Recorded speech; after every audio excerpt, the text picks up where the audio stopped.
नमस्कार शेतकरी मित्रांनो, ॲग्रोनॉमिस्ट पूजा या यूट्यूब चॅनलवर तुमचे स्वागत आहे. आता तूर पीक 100 ते 120 दिवसाचे झाल्यानंतर अत्यंत महत्त्वाचे व्यवस्थापन काय करायचे आहे हे आपण जाणून घेणार आहोत. त्यामध्ये खत व्यवस्थापन कुठले करायचे आहे, फवारणी व्यवस्थापन कुठले करायचे आहे, त्यानंतर काही इतर फांदीवर हा रोग खूप प्रमाणामध्ये आढळून येत आहे तर त्याचे व्यवस्थापन तुम्हाला सांगणार आहेत. आणि सोबतच सततच्या पावसामुळे किंवा ढगाळ वातावरणामुळे जो बुरशीजन्य रोगाचा प्रादुर्भाव आढळून येतो त्याचेसुद्धा नियोजन मी तुम्हाला सांगण्याचा प्रयत्न करणार आहे. अशी संपूर्ण आणि सविस्तर माहिती मी तुम्हाला या व्हिडिओच्या माध्यमातून सांगणार आहे. जर तुम्ही तूर उत्पादक शेतकरी असणार आहात तर हा व्हिडिओ तुम्ही नक्कीच शेवटपर्यंत पहा. तर बघा मित्रांनो, तूर पीक 100 ते 120 दिवसाचे झाल्यानंतर सर्वात अगोदर आपल्याला त्याला खत व्यवस्थापन करणे खूप महत्त्वाचे आहे. तर काही शेतकऱ्यांचे जे आहे पहिले खत झालेले असेल, हे दुसरे खत असेल, किंवा काही शेतकऱ्यांचे जे आहे हे पहिलेच खत जे आहे असू शकते.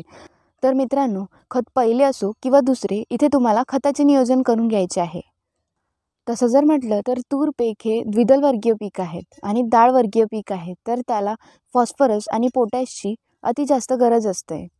नायट्रोजनची फार कमी प्रमाणामध्ये गरज असते. जर तुम्ही युरिया दिला तर त्याची अतिरिक्त वाढ होते. यामुळे फांद्या आणि फुटवा कमी लागतोय. खत देताना नत्र कमी असलेली खते इथे आपल्याला वापरायची आहे. सोबतच याला सल्फर देणे तितकेच महत्त्वाचे आहे. तूर पीक द्विदलवर्गीय असल्यामुळे इथे सल्फर देणे खूप महत्त्वाचे आहे. यामध्ये पर्याय म्हणून आपण सर्वात अगोदर 10-26-26 हे खत जे आहे इथे वापरायचं आहे. एकरी 1 बॅग. जर तुम्हाला हे खत मिळाले नाही तर तुम्ही इथे 14-35-14 हे खतसुद्धा इथे वापरू शकताय. प्रति एकरी 1 बॅग घ्यायचं आहे. जर हेही खत तुम्हाला तुमच्या एरियामध्ये मिळाले नाही तर या व्यतिरिक्त तुम्ही 12-32-16 हे खत इथे वापरू शकताय. एकरी 1 बॅग घ्यायचं आहे. ह्या तिन्हीपैकी तुम्ही कुठलंही एकच खत वापरा, एकरी 1 बॅग. सोबतच इथे तुम्हाला 10 किलो सल्फर वापरायचं आहे. कोरोमंडल कंपनीचं तुम्ही दाणेदार स्वरूपामध्ये जे काही खत येतं आहे ते इथे तुम्हाला वापरायचं आहे. किंवा हेही तुमच्याकडे जर अवेलेबल नसेल तर तुम्ही इथे single super phosphate plus muriate of potash हे सुद्धा खत तुम्ही इथे पर्याय म्हणून वापरू शकताय. यानंतर इथे फवारणी करणेसुद्धा गरजेचे आहे. तर या दरम्यान तुरीला जास्तीत जास्त फुटवा कसा येईल यासाठी आपल्याला फवारणी घ्यायची आहे. कारण आता जर फुटवा निघाला तर तेवढीच जास्त फुलधारणा आणि तेवढीच जास्त शेंगधारणा जी आहे आपल्याला पाहायला मिळतील. त्यामुळे इथे आपल्याला फवारणी करून घेणं अत्यंत महत्त्वाचं आहे. काही दिवसापासून सततचा पाऊस आहे तर त्यासाठी आपल्याला बुरशीनाशकाचा सुद्धा इथे वापर करणं अत्यंत गरजेचे आहे. आणि या दरम्यान आपल्याला अळीचा सुद्धा प्रादुर्भाव पाहायला मिळत आहे. तर यासाठी अळीनाशकाचा सुद्धा वापर करायचा आहे. सोबतच आपल्याला वॉटर सोल्युबल खतसुद्धा यामध्ये वापरायचं आहे, जेणेकरून आपल्या झाडाला चांगल्या प्रकारे फुलधारणा झाली पाहिजे. आता जे वॉटर सोल्युबल खत आहे त्यामध्ये आपल्याला 12-61-0 या वॉटर सोल्युबल खताचा आपल्याला वापर करायचा आहे. त्यामध्ये 12% नत्र आणि 61% फॉस्फरस हे हा घटक आपल्याला पाहायला मिळतोय.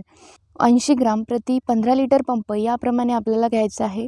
आणि यासोबतच आपल्याला एका बायोस्टिम्युलंटचा सुद्धा इथे वापर करणं खूप गरजेचे आहे, जे की आपल्याला फुटवा निघायला मदत करेल किंवा चांगली अशी फुलधारणा होण्यासाठी मदत करेल.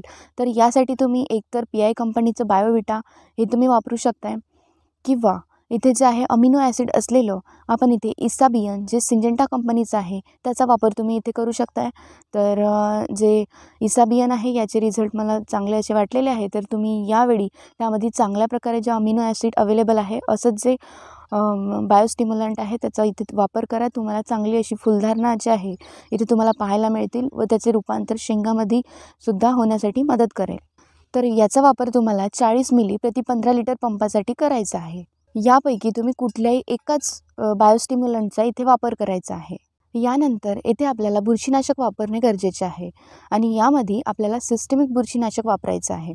तर यामध्ये आपण UPL कंपनीचं साफ, ज्यामध्ये कार्बेंडेझिम 12% प्लस मँकोझेब 63% हा घटक असलेलं तुम्ही 30 ग्राम प्रति 15 लिटर पंप याप्रमाणे वापरू शकता. किंवा सिंजेंटा कंपनीचं रेडोमिल गोल्ड, ज्यामध्ये मेटॅलॅक्झिल प्लस कार्बेंडेझिम हा घटक आहे, 30 ग्राम प्रति 15 लिटर पंप. किंवा बायोस्टॅडेट कंपनीचं रोको, यामध्ये थायोफेनेट मिथिल 70% WP हा घटक आहे, 30 ग्राम प्रति 15 लिटर पंप. या तिन्हीपैकी तुम्हाला कुठल्याही एकाच इथे बुरशीनाशकाचा वापर करायचा आहे. यानंतर येथे पाने गुंडाळणारी अळीचा प्रादुर्भाव इथे दिसून येतोय. तर यासाठी इमामेक्टिन बेन्झोएट 5% SG हा घटक असलेलं तुम्ही कुठल्याही प्रकारचं कीटकनाशक जे आहे इथे तुम्ही वापरू शकताय. 10 ग्राम प्रति 15 लिटर पंप किंवा इथे तुम्ही नागार्जुना कंपनीचं प्रोफेक्ट सुपर याचीसुद्धा 30 मिली प्रति 15 लिटर पंपासाठी याचा वापर करू शकताय. या दोन्हीपैकी कुठल्याही एकाच कीटकनाशकाचा तुम्हाला इथे वापर करायचा आहे. हे झालं तुमचं फवारणीचं नियोजन. यानंतर मित्रांनो, काही शेतकऱ्यांच्या शेतामध्ये सततच्या पावसामुळे मर रोगाचा प्रादुर्भाव दिसून येत आहे. त्यामुळे इथे ड्रेंचिंग करणं खूप महत्त्वाचं आहे.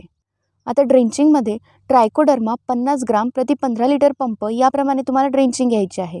जर तुम्ही 80 ते 100 दिवसामध्ये जर ड्रेंचिंग केलेली नसेल तर आत्ता तुम्हाला ड्रेंचिंग करून घेणं अत्यंत महत्त्वाचं आहे. तर याचा फायदा तुम्ही आत्ता केला तरच होईल. तूर मरायला लागल्यानंतर याचा काहीही फायदा तुम्हाला तिथे दिसून येणार नाही. यानंतर मित्रांनो, बऱ्याचशा शेतकऱ्यांच्या शेतावर आपल्याला फांदीमर हा रोगसुद्धा दिसून येत आहे, जे फांदीवर डाग पडून तूर मोडायला सुरुवात होते. काही भागामध्ये हा रोग आढळून येतोय, यालाच स्टेमो कँकरसुद्धा म्हणतात. तर आपल्या भागात जर हा रोग दिसून येत असेल तर याला पर्याय म्हणून तुम्ही सिंजेंटा कंपनीचं ब्ल्यू कॉपर घेऊ शकता. यामध्ये कॉपर ऑक्झिक्लोराइड हा घटक आहे. तर याची फवारणी तुम्ही 40 ग्राम प्रति 15 लिटर पंप याप्रमाणे घेऊ शकताय. सोबतच स्ट्रेप्टोसायक्लिन 2 ग्राम प्रति 15 लिटर पंप याप्रमाणे तुम्हाला वापर करायचा आहे. परंतु मित्रांनी, याची फवारणी करताना आपल्याला खोडावरती फवारणी करून घ्यायची आहे. किंवा तुम्ही इथे रिडोमिल गोल्ड 30 ग्राम प्रति 15 लिटर पंप याप्रमाणे सुद्धा वापरू शकताय. फक्त लक्षात घ्या की याची फवारणी जी आहे तुम्हाला फांदीवर करायची आहे. त्यामुळेच काय होईल, ड्रेंचिंग केल्यासारखी सुद्धा होऊन जाईल. तर मित्रांनो, व्हिडिओमधील माहिती जर तुम्हाला महत्त्वपूर्ण वाटली असेल तर व्हिडिओला नक्की तुम्ही लाईक करा. तुमचे काही प्रश्न असतील तर मला कमेंटमध्ये नक्की विचारा. आणि हा व्हिडिओ जर तुम्हाला आवडला असेल तर सबस्क्राईब करायला तुम्ही विसरू नका. धन्यवाद.